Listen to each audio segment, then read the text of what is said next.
ಕೇರಳದ ಒಂದು authentic breakfast recipe ಅಂದರೆ ಆ್ಯಪಮ್. ಆ್ಯಪಮ್ ಮೃದುವಾಗಿ ಬೆಳ್ಳಗಿರುತ್ತೆ. ಯಾವುದೇ ಸ್ಪೈಸಿ ಆಗಿರೋ ಗ್ರೇವಿ ಜೊತೆ ಆ್ಯಪಮ್ ತುಂಬ ಅಂದರೆ ತುಂಬ ಚೆನ್ನಾಗಿರುತ್ತೆ. ಆದರೆ ಕೇರಳದ ವಿಶೇಷ ಅಂದರೆ ಆ್ಯಪಮ್ ಜೊತೆ ಸ್ಟ್ಯೂ. ಆ್ಯಪಮ್ನ ಡಿಫ್ರೆಂಟ್ ಮೆಥಡ್ಸಲ್ಲಿ ಮಾಡ್ಬೋದು, ಬೇರೆ ಬೇರೆ ಮೆಥಡಲ್ಲಿ ಮಾಡ್ಬೋದು. ನಾನು ಕೂಡ ಆವಿಷ್ಕಾರದಲ್ಲಿ ಬೇರೆ ಮೆಥಡಲ್ಲಿ ಆ್ಯಪಮ್ ಮಾಡೋದನ್ನು ತೋರಿಸಿದ್ದೀನಿ. ಆದರೆ ಇವತ್ತು ಮಾಡ್ತಾ ಇರೋದು ಒಂದು ಡಿಫ್ರೆಂಟ್ ಮೆಥಡು. ಮೊದಲಿಗೆ ಕಾಯನ್ನು ಹೊಡೆದೆ ಆ ನೀರನ್ನ ಬಳಸಿ ನಾವು ಅಪ್ಪಮ್ ಮಾಡೋದು. ಸೋಸ್ಕೊಂಡೆ, ಸ್ವಲ್ಪ ನಾರೆಲ್ಲ ಮಿಕ್ಸ್ ಆಗಿರುತ್ತಲ್ಲ, ಹಾಗಾಗಿ ಸೋಸ್ಕೊಂಡೆ. ಈ ನೀರಿಗೆ ಒಂದು ಅರ್ಧ ಟೀ ಸ್ಪೂನಷ್ಟು ಸಕ್ಕರೆ ಹಾಕಿ ಟೈಟಾಗಿ ಮುಚ್ಚಿಡಬೇಕು. ಈಗ ನಾನು ಅಪ್ಪಮ್ಗೆ ಅಕ್ಕಿ ಎಲ್ಲ ನೆನೆ ಹಾಕ್ತಾ ಇದ್ದೀನಲ್ಲ, ಇದೇ ಸಮಯದಲ್ಲಿ ಈ ಪ್ರೊಸೀಜರ್ನು ಮಾಡ್ಕೊಂಬಿಡಬೇಕು. ಇದು ಫರ್ಮೆಂಟ್ ಆಗುತ್ತೆ ಸ್ವಲ್ಪ ಮಟ್ಟಿಗೆ. ಆಮೇಲೆ ಫರ್ಮೆಂಟ್ ಆಗೋದಕ್ಕೆ ಹೆಲ್ಪ್ ಆಗುತ್ತೆ. ಇದನ್ನು ಟೈಟಾಗಿ ಮುಚ್ಚಿಬಿಟ್ಟು ಜೊತೆಗೆ ಇಟ್ಬಿಡಬೇಕು. ಈ ಬಟ್ಲಲ್ಲಿ 2 ಬಟ್ಲಷ್ಟು ಅಕ್ಕಿ ರೈಸ್ನ ತೊಗೊಂಡಿದ್ದೀನಿ. ಊಟದ ಅಕ್ಕಿ, ರೇಷನ್ ಅಕ್ಕಿ, ದೋಸೆ ಅಕ್ಕಿ ಯಾವುದಾದ್ರು ತೊಗೊಳ್ಬೋದು. ಒಂದು 3 ಸಲ ತೊಳೆದ್ಬಿಟ್ಟು ಇಟ್ಕೊಂಡಿದ್ದೀನಿ. ಈಗ ಫ್ರೆಶ್ ನೀರು ಹಾಕಿ ನೆನೆಯೋದಕ್ಕೆ ಬಿಡೋಣ.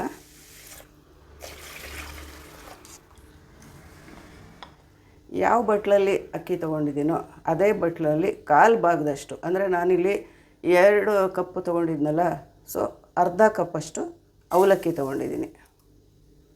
ಅವಲಕ್ಕಿನೂ ಚೆನ್ನಾಗಿ ತೊಳಿಬೇಕು, 1-2 ಸಲ ತೊಳೆದು. ಸಪ್ರೇಟಾಗಿ ಅಕ್ಕಿನೂ ಅವಲಕ್ಕಿನೂ ನಾನಿಲ್ಲಿ ಸಪ್ರೇಟಾಗಿ ನೆನೆ ಹಾಕ್ತಾಯಿದ್ದೀನಿ.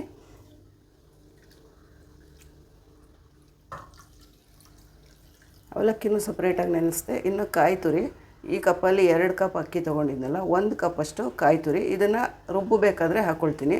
ಇದೆಲ್ಲ ನೆನೆಯೋಕ್ಕೆ ಹಾಕಿರೋ ಅವಲಕ್ಕಿ ಅಕ್ಕಿ ಎಲ್ಲನೂ ಒಂದು 5 ಅವರ್ಸ್ ನೆನೆಯಬೇಕು. ಅಪ್ಪಮ್ಗೆ ಅಂತ ಎಲ್ಲ ಸಾಮಗ್ರಿಗಳನ್ನು ನೆನೆಯೋಕ್ಕೆ ಹಾಕಿ 5.5 ಗಂಟೆ ಆಯಿತು. ಈಗ ರುಬ್ಕೊಳ್ಳೋಣ.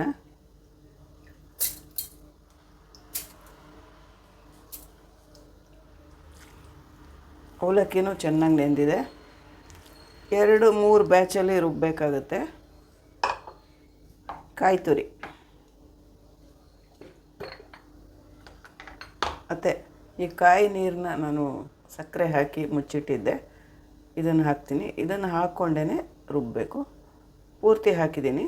ಇದು ಈಸ್ಟ್ ಏನು ಕೆಲಸ ಮಾಡುತ್ತೋ ಫರ್ಮೆಂಟ್ ಆಗೋ ಕೆಲಸನ, ಅದನ್ನು ಈ ಕಾಯಿ ನೀರು ಮಾಡುತ್ತೆ.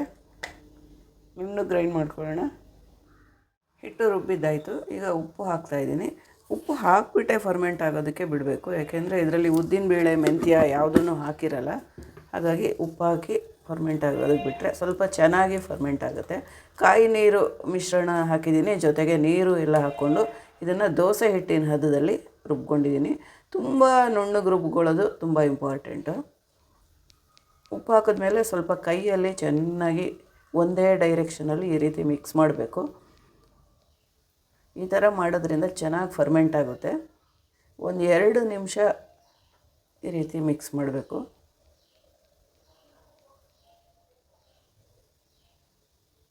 ಈಗ ಮಿಕ್ಸ್ ಮಾಡಿದ್ದೆಲ್ಲ ಆಯಿತು. ಈಗ ಮುಚ್ಚಿಟ್ಬಿಟ್ಟು ಒಂದು 8ರಿಂದ 10 ಗಂಟೆ ಕಾಲ ಫರ್ಮೆಂಟ್ ಆಗೋದಕ್ಕೆ ಬಿಡಬೇಕು. ಆ್ಯಪಮ್ಗೆ ಹಿಟ್ಟು ರುಬ್ಬಿ ಒಂದು 10 ಗಂಟೆ ಕಾಲ ಫರ್ಮೆಂಟ್ ಆಗೋದಕ್ಕೆ ಬಿಟ್ಟಿದೆ. ಎಷ್ಟು ಚೆನ್ನಾಗಿ ಫರ್ಮೆಂಟ್ ಆಗಿದೆ. ಪ್ರೊಸೀಜರ್ ತೋರಿಸಿದ್ನಲ್ಲ ಹೇಗೆ ಫರ್ಮೆಂಟ್ ಆಗುತ್ತೆ ಅಂತ. ಏನು ಸೋಡಾ ಯಾವುದು ಬೇಡ, ಪರ್ಫೆಕ್ಟಾಗಿ ಹಾಗೆ ಫರ್ಮೆಂಟ್ ಆಗಿದೆ. ಆಮೇಲೆ ಕನ್ಸಿಸ್ಟೆನ್ಸಿನೂ ಕರೆಕ್ಟಾಗಿದೆ ಅಪ್ಪಮ್ ಮಾಡ್ಕೊಳ್ಳೋದೇನೆ. ಉಪ್ಪು ಕೂಡ ಹಾಕ್ಬಿಟ್ಟು ಇಟ್ಬಿಟ್ಟಿದ್ದೆ ರಾತ್ರಿ ರುಬ್ಬಿದಾಗಲೇ ನಾನು. ಹಾಗಾಗಿ ಅಪ್ಪಮ್ ಹಿಟ್ಟು ರೆಡಿಯಾಗಿದೆ. ಅಪ್ಪಮ್ ರೆಡಿ ಮಾಡಿಬಿಡೋಣ. ಈ ಕನ್ಸಿಸ್ಟೆನ್ಸಿನಲ್ಲಿ ಇದೆ ಹಿಟ್ಟು. ಅಪ್ಪಮ್ ಮಾಡೋದಕ್ಕೆ ಅಪ್ಪಮ್ ತವ ನಾನಿಲ್ಲಿ ನಾನ್ ಸ್ಟಿಕ್ ತೊಗೊಂಡಿದ್ದೀನಿ. ನಾನ್ ಸ್ಟಿಕ್ ಹೆಲ್ತಿ ಅಲ್ಲ ಅಂತ ಸುಮಾರು ಜನ ಕಾಮೆಂಟ್ ಮಾಡಿ ತಿಳಿಸಿದರು ನನ್ನ ಲಾಸ್ಟ್ ವಿಡಿಯೋನಲ್ಲಿ ಬಂದು ದೋಸೆ ಮಾಡಿದ್ದಾಗ. ಆದರೆ ಏನು ಗೊತ್ತಾ ಪ್ರೊಸೀಜರು, ಈ ಥರ ಈ ನಾನ್ ಸ್ಟಿಕ್ ಟೆಫ್ಲಾನ್ ಕೋಟಿಂಗ್ ಇರುತ್ತಲ್ಲ, ಅದು ಎಲ್ಲಾದರೂ ಒಂದು ಕಡೆ ಓಪನ್ ಆಗಿದರೆ, ತೂತ ಏನಾದ್ರು ಆಗಿದರೆ ಮಾತ್ರ ಇದು ಹಾರ್ಮ್ಫುಲ್ಲು.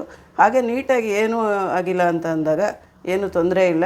ಆಮೇಲೆ ಇದನ್ನು ನಾವು ನಾರಲ್ಲಿ, ಸ್ಕ್ರಬ್ಬರಲ್ಲೆಲ್ಲ ಜೋರಾಗಿ ಉಜ್ಜಿ ತೊಳಿಬಾರ್ದು. ತೊಳೆಯುವಾಗ ಬರೀ ಸೋಪ್ ಸೊಲ್ಯೂಷನ್ ಹಾಕಿ ಕೈಯಲ್ಲಷ್ಟೇ ಕ್ಲೀನ್ ಮಾಡಿ ಒರೆಸಿಟ್ಕೊಂಬಿಟ್ರೆ ಕ್ಲೀನಾಗಿರೋ ಬಟ್ಟೆನಲ್ಲಿ ಏನೂ ಇದು ಹಾರ್ಮ್ಫುಲ್ ಅಲ್ಲ, ಸೇಫ್ ಅಂತಲೇ ಹೇಳ್ಬೋದು. ಮತ್ತು ಸ್ಟೀಲ್ ಯುಟೆನ್ಸಿಲ್ಸಿಂದ ಇದನ್ನು ಆಪ್ರೇಟ್ ಮಾಡಬಾರ್ದು. ಈ ರೀತಿ ಒಂದು ವುಡನ್ ಸ್ಪೂನನ್ನೇ ಬಳಸಬೇಕು. ಈಗ ತವ ಬಿಸಿಯಾಗಿದೆ, ಅಪ್ಪಮ್ ರೆಡಿ ಮಾಡ್ಕೊಳ್ಳೋಣ.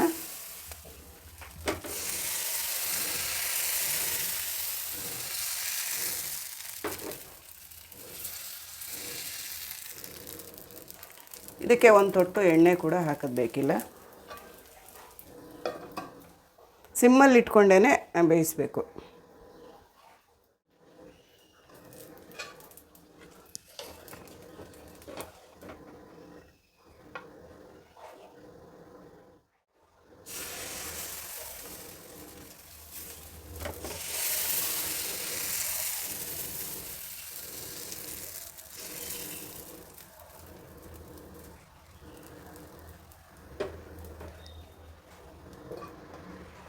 ಈ ಮೊದಲು ನಾನು ಗೋಧಿ ಹಿಟ್ಟು ಬಳಸಿ ಅಪ್ಪಮ್ ಮಾಡಿದ್ದೆ, ರಾಗಿ ಹಿಟ್ಟು ಬಳಸಿ ಕೂಡ ಅಪ್ಪಮ್ ಮಾಡಿದ್ದೆ. ಈ ಅಕ್ಕಿ ಅಪ್ಪಮ್ನ ಒಂದು 2 ಸಲ ಮಾಡಿ ತೋರಿಸಿದ್ದೀನಿ. ಇದು ಕಾಂಬಿನೇಷನ್ನು ಕಡಲೆಕಾಳು ಕರಿ ಜೊತೆ ಮಾಡಿ ತೋರಿಸಿದ್ದೀನಿ. ಚಾನಲ್ನ ಸಬ್ಸ್ಕ್ರೈಬ್ ಮಾಡ್ಕೊಳ್ಳಿ. ಎಲ್ಲ ಮೆಥಡಲ್ಲೂ ಟ್ರೈ ಮಾಡಿ, ತುಂಬ ಚೆನ್ನಾಗಿ ಬರುತ್ತೆ ಅಪ್ಪಮ್. ಯಾವ ಮೆಥಡ್ ಫಾಲೋ ಮಾಡಿದ್ರೂ ಚೆನ್ನಾಗಿರುತ್ತೆ. ಈಗ ತೋರಿಸಿದ ಮೆಥಡ್ ಅಂತೂ ಬೆಸ್ಟ್ ಮೆಥಡ್ ಅಂತಲೇ ಹೇಳ್ಬೋದು.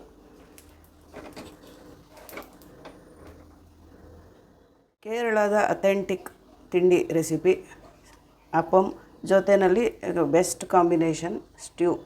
ತುಂಬ ಟೇಸ್ಟಿಯಾಗಿರುತ್ತೆ. ಇದರಲ್ಲಿ ಕಾಯಿ ಪ್ರಾಮಿನೆಂಟಾಗಿ ಬಳಸ್ತೀವಿ. ಅಪ್ಪಮ್ಗೂ ಕಾಯಿ ಬಳಸ್ತೀವಿ, ಸ್ಟ್ಯೂಗೂ ಕಾಯಿಯಿಂದ ತೆಗೆದಿರೋ ಹಾಲನ್ನು ಬಳಸ್ತೀವಿ. ತುಂಬ ಚೆನ್ನಾಗಿರುತ್ತೆ. ಒಂದು ಬಿಳಿ ಬಟ್ಟೆ ಮೇಲೆ ಲೇಸ್ ಹೊಲ್ದಂಗೆ ಎಷ್ಟು ಹೋಲಾಗಿ ತುಂಬ ಚೆನ್ನಾಗಿದೆ.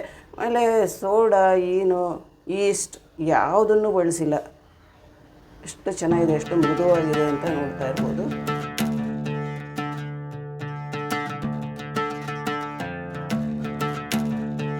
ಕೇರಳ ಸ್ಪೆಷಲ್ ಡಿಶ್ ಕಡಲೆಕಾಳು ಕರಿ. ಇದನ್ನು ಕೇರಳನಲ್ಲಿ ಅಪ್ಪಮ್ ಜೊತೆ ಮತ್ತು ಪುಟ್ಟು ಅಂತ ಮಾಡ್ತಾರೆ ಆ ಕಡೆ, ಅದ್ರ ಜೊತೆ ಸರ್ವ್ ಮಾಡ್ತಾರೆ. ಇದು ಒಳ್ಳೆ ಅಥೆಂಟಿಕ್ ಕಾಂಬಿನೇಷನ್ ಅಂತಲೇ ಹೇಳ್ಬೋದು. ತುಂಬ ಚೆನ್ನಾಗಿರುತ್ತೆ.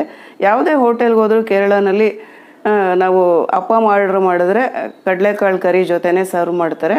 ಸೊ ಇವಾಗ ಶುರು ಮಾಡೋಣ. ಇವಾಗ ಕಡಲೆಕಾಳನ್ನು ನಾನು ರಾತ್ರಿನೇ ನೆನೆಸಿಟ್ಟಿದ್ದೆ. ಓವರ್ನೈಟ್ ನೆನೆಸಿದ್ರೆ ಸಾಫ್ಟಾಗಿ ಚೆನ್ನಾಗಿ ಬೇಯುತ್ತೆ ಕಡಲೆಕಾಳು. 1-2 ಸಲ ತೊಳೆದ್ಬಿಟ್ಟು ನೆನೆಸಿಟ್ಟಿದ್ದೆ. ಇವಾಗ ನೀರನ್ನೆಲ್ಲ ಸೋರಿಸ್ಬಿಟ್ಟು ಫ್ರೆಶ್ ವಾಟರ್ ಹಾಕಿ ಕುಕ್ಕರಲ್ಲಿ ಬೇಯೋದಕ್ಕೆ ಇಡಬೇಕು. ನೀರೆಲ್ಲ ಸೋರಿಸಿದ್ದೀನಿ. 1 ಬೌಲಷ್ಟು ಕಡಲೆಕಾಳನ್ನು ಇಲ್ಲಿ ತೊಗೊಂಡಿದ್ದೆ ನಾನು.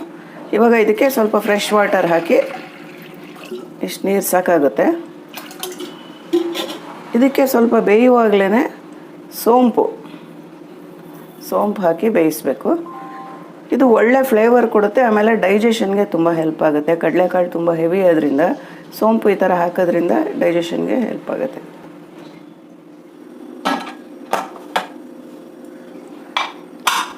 ಇದು ಒಂದು 4-5 ವಿಸಲ್ ಕೂಗಬೇಕು. ಯಾಕೆಂದರೆ ಕಡಲೆಕಾಳು ಬೇಯೋದಕ್ಕೆ ಸ್ವಲ್ಪ ಟೈಮ್ ತಗೊಳುತ್ತೆ. ನೀಟಾಗಿ ಬೇಯೋದ್ರಿಂದ ಚೆನ್ನಾಗಿ ಹೊಂದ್ಕೊಳ್ಳುತ್ತೆ. ಹಾಗಾಗಿ ಒಂದು 5 ವಿಸಲ್ ಕೂಗಲಿ. ಈಗ ಬಾಣಲಿನಲ್ಲಿ 2 ಸ್ಪೂನ್ ಎಣ್ಣೆ ಹಾಕ್ಕೊಳ್ತಾ ಇದ್ದೀನಿ. ಇವಾಗ ಇದಕ್ಕೆ ಧನಿಯಾ ಕಾಳು, ಜೀರಿಗೆ, ಬೆಳ್ಳುಳ್ಳಿ, ಒಣಮೆಣಸಿನ್ಕಾಯಿ 2 ಗುಂಟೂರು, 2 ಬ್ಯಾಡಗಿ ಮೆಣಸಿನ್ಕಾಯಿ ತೊಗೊಂಡಿರೋದು,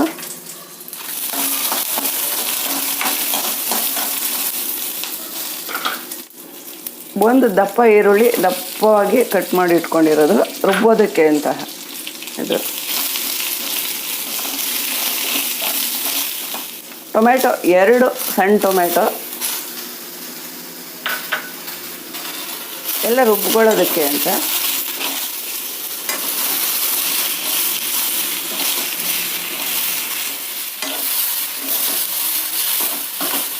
ಇವಾಗ ಇದು ಆಯಿತು. ಇದು ಮಿಕ್ಸಿ ಜಾರಿಗೆ ಇದನ್ನು ಟ್ರಾನ್ಸ್ಫರ್ ಮಾಡ್ಕೊಳ್ತಾ ಇದ್ದೀನಿ.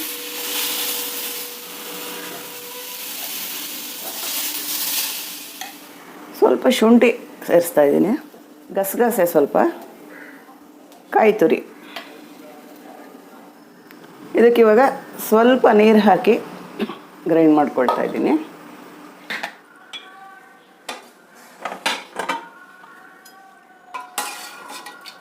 ಈಗ ಕಾಳು ಚೆನ್ನಾಗಿ ಬೆಂದಿದೆ. ಇವಾಗ ಇದನ್ನು ಸೋರು ಹಾಕೋಣ.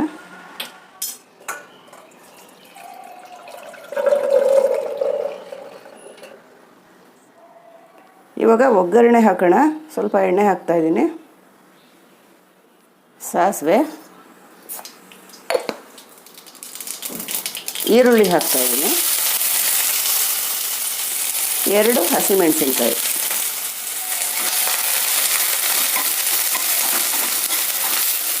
ಒಂದೆರಡು ಎಲೆ ಕರಿಬೇವಿನ ಸೊಪ್ಪು ಹಾಕ್ತಾಯಿದ್ದೀನಿ. ಆಪ್ಷನಲ್ಲು, ಬೇಕಂದರೆ ಹಾಕ್ಕೋಬೋದು, ಬೇಡ ಅಂದರೆ ಸ್ಕಿಪ್ ಮಾಡ್ಬೋದು. ಇವಾಗ ಒಗ್ಗರಣೆ ಈರುಳ್ಳಿ ಎಲ್ಲ ಚೆನ್ನಾಗಿ ಫ್ರೈ ಆಗಿದೆ. ಇವಾಗ ರುಬ್ಕೊಂಡಿರೋ ಮಿಶ್ರಣನ ಇದಕ್ಕೆ ಸೇರಿಸ್ತಾ ಇದ್ದೀನಿ.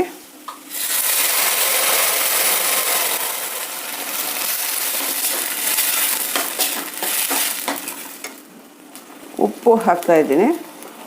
ಒಂದು 2 ಸ್ಪೂನ್ ಉಪ್ಪು ಬೇಕಾಗಬಹುದು ಅನಿಸುತ್ತೆ.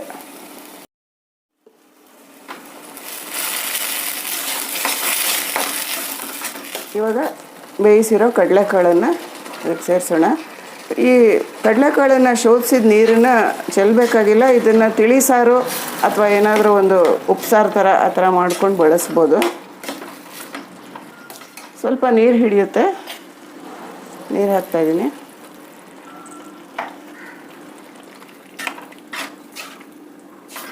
ಇದು ಇವಾಗ ಚೆನ್ನಾಗಿ ಕುದಿಯೋದಕ್ಕೆ ಬಿಡಬೇಕು.